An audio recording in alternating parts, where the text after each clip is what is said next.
श्री स्वामी समर्थ। तर आपल्या सर्व स्वामी भक्तांचा, आपल्या दत्त भक्तांचा सगळ्यात आवडता आणि पवित्र महिना असा मार्गशीर्ष महिना पुढच्या बुधवारपासून चालू होतोय। आणि आपला जो बुधवार झाला की जे आपण आई लक्ष्मीचे मार्गशीर्ष महिन्यातले जे काही गुरुवार करतो त्यांना सुद्धा आता सुरुवात होते। तर जो पुढचा गुरुवार येणार आहे 14 डिसेंबर, तर त्या दिवशीपासून आपले मार्गशीर्ष गुरुवार चालू होत आहेत। तर बऱ्याच ताईदादांचे मला प्रश्न येत आहेत, बरेच मेसेज आलेत की नक्की यावर्षी किती गुरुवार करायचे आहेत, कारण यावर्षी सुद्धा 5 गुरुवार आलेले आहेत। तर 5वा गुरुवार अमावस्येचा आहे, तर तो करायचा की नाही असे बरेचसे मला प्रश्न येत होते। तर म्हटलं की प्रत्येकाला वेगवेगळं उत्तर देणं शक्य होत नाही, म्हणून म्हटलं की आपण एक त्याच्यावर छोटासा व्हिडिओ टाकूया की बऱ्याच जणांचे जे काही प्रश्न असतील ते मला जेवढं माहिती आहे किंवा जे मला कितपत जेवढं मला ज्ञान आहे तेवढं मी तुम्हाला सांगण्याचा प्रयत्न करते। जर त्याच्यात काही चुकत असेल तर नक्कीच मला माफ करा। तर आता आपण व्हिडिओला सुरुवात करूया।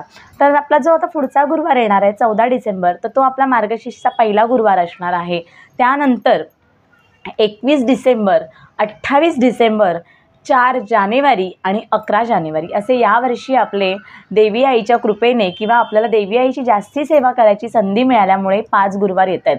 गेल्या वर्षीसुद्धा म्हणजे डिसेंबर 2022 तेव्हासुद्धा आपले 5 गुरुवार आले होते। तर तेव्हासुद्धा असंच बऱ्याच जणांचा संभ्रम होता की 4 गुरुवारी आपण व्रत म्हणजे आपण 4थ्या गुरुवारी नॉर्मली व्रताचं उद्यापन करतो कारण 4 गुरुवार भेटतात। पण गेल्या सुद्धा असंच झालं होतं, 5वा गुरुवार आला होता आणि तेव्हासुद्धा एक 7:30च्या टायमिंगला म्हणजे 7:20 ते 7:25 असं अमावस्या संपत होती। तर तो सुद्धा असा गुरुवार काउंट करायचा की नाही करायचा असे बरेच जणांचे प्रश्न होते।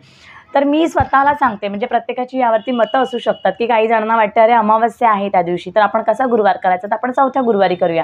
पण ज्यांना पटत असेल तर त्यांनी 4थ्या गुरुवारी करा। जसं आपण दरवर्षी उद्यापन करतो तसं तुम्ही 4थ्या गुरुवारी करा। पण ज्यांना जर पटत असेल, जे मी सांगते म्हणजे माझा स्वानुभव आहे, मी सुद्धा गेल्या वर्षी 5 गुरुवार केले होते। 5व्या गुरुवारी मी आई लक्ष्मीचं व्रताचं उद्यापन केलं होतं आणि स्वामींच्या कृपेने, आई लक्ष्मीच्या कृपेने माझ्या आयुष्यात वाईट काहीच नाही झालेलं, उलट चांगलं होतं। अमावस्या काही वाईट नाही। आपल्या जो हिंदू धर्मातला किंवा आपल्या जो लोकांचा सगळ्यात मोठा सण आहे तो म्हणजे आपला दिवाळी सण। तर दिवाळीची जी पहिला जो दिवस असतो लक्ष्मीपूजन, हे सुद्धा अमावस्येच्या दिवशीच येतं। तर त्या दिवशी तर आपण आई लक्ष्मीची पूजा करतो। त्या दिवशी तर आपण खूप आपले नवीन जे काही प्रोजेक्ट असतात, काही ओपनिंग असतील कुठे किंवा नवीन जर तुम्ही व्यवसायाला सुरुवात करत असाल, कोणत्याही चांगल्या कामाची सुरुवात करत असाल तर तुम्ही त्या दिवशी करता, लक्ष्मीपूजनच्या दिवशी करता। मग अमावस्या त्या दिवशी चालते, मग इतर दिवशी अमावस्या का वाईट आहे? अमावस्या कधीच वाईट नसते। त्या दिवशी सुद्धा आई लक्ष्मीची सेवा केली तरी आपल्या लक्ष्मीदेवी प्रसन्न होते। आणि तुम्ही जी कोणतीही काही सेवा कराल ना ती मनापासून करा। कोणती सुद्धा सेवा, अगदी साधं नामस्मरण जरी केलं ना ते मनापासून हवं। जेव्हा आपण मनापासून कोणती सेवा करतो, काही कुठली पूजा मांडतो, ती जर आपण मनापासून केली तर आपल्याला त्याचं फळ निश्चितच मिळतं। आई लक्ष्मी किंवा कोणताही देव आपलं कधीच वाईट करत नाही की अरे तू 5 का गुरुवार केलेस, माझं तर 4च गुरुवार असतात, असं लक्ष्मी आई कधीच म्हणणार नाही। त्याच्यामुळे ज्यांना जर पटत असेल त्यांनी हा व्हिडिओ शेवटपर्यंत नक्की बघा, कारण मी आता तेच सांगणार आहे की का करावा 5वा गुरुवार। तर आपल्याला उलट लक्ष्मी देवीची, आपल्या आईची जास्तीत जास्त सेवा करायची किंवा तिची आपली पूजा करायची आपल्याला संधी मिळते। दरवर्षी 4च असतात पण आपल्याला यावेळेला 5 गुरुवार मिळतात, हे आपलं नशीब समजलं पाहिजे। आणि ते मानून तुम्ही यावर्षी जर तुम्हाला पटत असेल तर 5व्या गुरुवारी सुद्धा तुम्ही म्हणजे 5वा गुरुवारी उद्यापन करा, 4थ्या गुरुवारी करू नका। म्हणजे आता 14 डिसेंबर, 21 डिसेंबर, 28 डिसेंबर, त्यानंतर 4 जानेवारी आणि 11 जानेवारी। तर 11 जानेवारीला म्हणजे 10 जानेवारीला रात्री 8:11 अमावस्येला सुरुवात होते।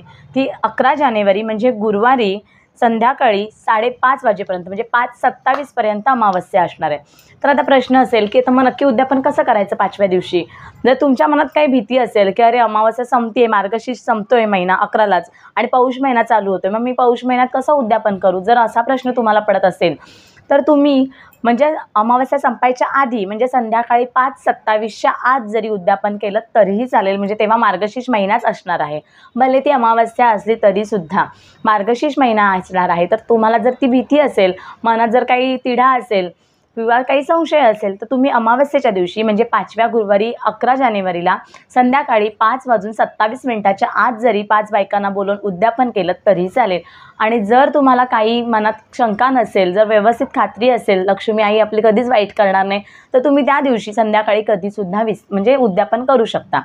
तर माझं तेच सांगणं आहे की यावर्षी जे 5 गुरुवार आलेत मार्गशीर्ष महिन्यातले, ते 5ही गुरुवार तुम्ही आई लक्ष्मीची पूजा अर्चा करा। काही वाईट होत नाही. गेल्या वर्षी मी सुद्धा 5 गुरुवार केले होते. बऱ्याच जणांनी 4थ्या गुरुवारी उद्यापन केलं होतं, पण मी गेल्या वर्षी 5 गुरुवार केले होते. आणि असं अजिबात नव्हतं की मला 7च्या आतच उद्यापन करायचं आहे, कारण अमावस्या तेव्हा 7:17 वगैरे काहीतरी टायमिंग होता. तर त्याच्या आत करायचं असं माझं अजिबात नव्हतं, पण ते होऊन गेलं. बायकाच त्या दिवशी लवकर आल्या आणि मग माझं उद्यापन एक 6:30 पावणे 7 वाजताच झालं. तर त्याच्यामुळे आपल्याला उलट सेवा करायची संधी मिळते. हे तर वर्षातून आपण फक्त एकदाच करायला मिळतं आपल्याला. मार्गशीर्ष आईचे गुरुवार आहेत ते आपल्याला एकदाच करायला मिळतात. तर यावर्षी आपल्याला आईने संधी दिली की अजून माझी पूजा कर, त्या दिवशी अजून तुला काही सेवा करायची असेल, आरती करायची असेल, व्रत करायचं आहे, उपवास करायचा, तर तो सुद्धा तू गुरुवार कर. हेच आईचं म्हणणं असेल तसं मानून आपण यावर्षीसुद्धा 5 गुरुवार करणार आहोत. तर तुम्हीसुद्धा 5व्या गुरुवारी व्रताचं उद्यापन करा. आता मार्गशीर्ष महिन्याचे जे गुरुवार आहेत ते आपण आपल्या लहानपणापासून आपल्या आईला, आपल्या आजीला करताना बघितलं आहे, कारण हे खूप जुनं व्रत आहे. आपल्या प्रत्येकाच्या घरातच आपली आई, आपली आजी हे आपल्याला व्रत करताना आपण बघितले. त्याच्यामुळे प्रत्येकाला आपल्या व्रताची मांडणी कशी आहे किंवा व्रत कसं करायचं, त्याची पूजा कशी करायची प्रत्येकाला माहिती असेल. तरीसुद्धा मला बऱ्याचशा कमेंट्स येत आहेत की ताई गुरुवारच्या व्रताची पूजा कशी करायची, कशी मांडणी करता तुम्ही, तर तेसुद्धा शेअर करा. तर मी लवकरच तो 1-2 दिवसात तोही व्हिडिओ टाकेन की गुरुवारच्या व्रताची म्हणजे मार्गशीर्षच्या गुरुवारच्या आई लक्ष्मीची पूजा कशी करायची, व्रताची मांडणी कशी करायची, व्रत कसं, नियम काय आहेत, अटी काय आहेत, याचासुद्धा व्हिडिओ मी 1-2 दिवसात नक्कीच शेअर करेन. तर आता आपण व्हिडिओ इथेच थांबूया. अजून जर काही तुम्हाला प्रश्न असतील तर कमेंटमध्ये मला नक्की मला प्रश्न करा. मी तुम्हाला त्याचं जास्तीत जास्त उत्तर देण्याचा प्रयत्न करेन. श्री स्वामी समर्थ.